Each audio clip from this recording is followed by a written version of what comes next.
Hi everyone, my name is Dr. James, and I am so excited to be able to talk to you about New Start. My letter is going to be the letter E for exercise. And as a reminder, New Start is the acronym that stands for nutrition, exercise, water, sunshine, temperance, air, rest, and T, trust, which obviously is going to be trust in God.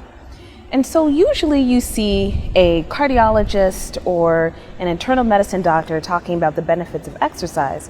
I specialize in neurology. So what are some of the benefits that help the mind in terms of exercise? Well, there are a ton. Loads and loads of research are going into the specific effects that exercise has on the brain, as well as its interface with the body. So exercise is helpful in so many neurological conditions, from Alzheimer's, anxiety, depression, stroke, post-traumatic stress disorder, seizures, substance abuse disorders, traumatic brain injury. It's endless. And in each of these studies, there's more and more evidence that points to the fact that exercise impacts each of these conditions in the following three ways. One, exercise actually changes your brain structure. One area of the brain that's particularly implicated is called the hippocampus. And that's a part of the brain responsible for memory and learning. And there are studies that show that exercise actually increases the size of your hippocampus. So imagine by exercising, you are increasing your ability to learn and then retain the information. Exercise also improves blood flow to the brain. And so your brain works best when it gets food and oxygen. And so increased blood flow means increased food and oxygen, means better thinking, better cognition. And finally, the exercise helps the other systems in the brain, other messenger systems. So your body makes proteins that help conduct and help improve electrical transmission in the brain. One set of proteins are called neurotransmitters.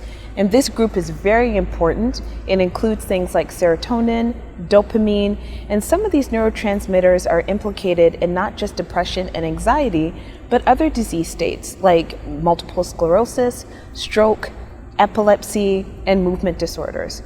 And so by exercise improving those messenger systems, these can actually be proteins that can be targeted to help improve these conditions.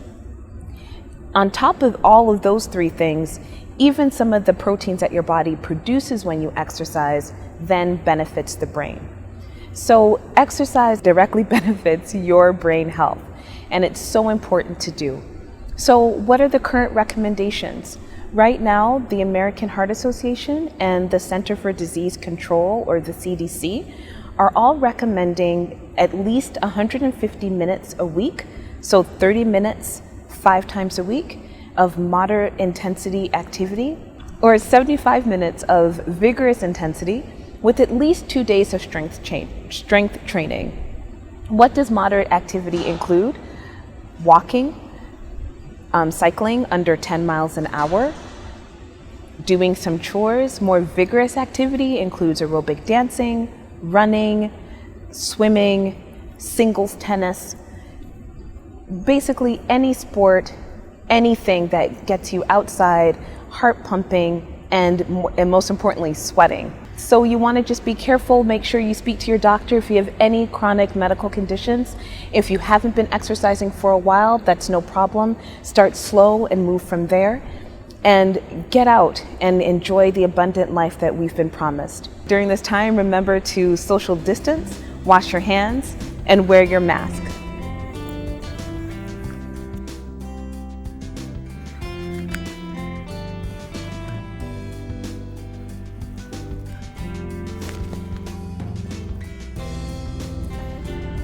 Making sure not to touch the front if you can, and that it covers your nose. All right, have a great day. Thank you.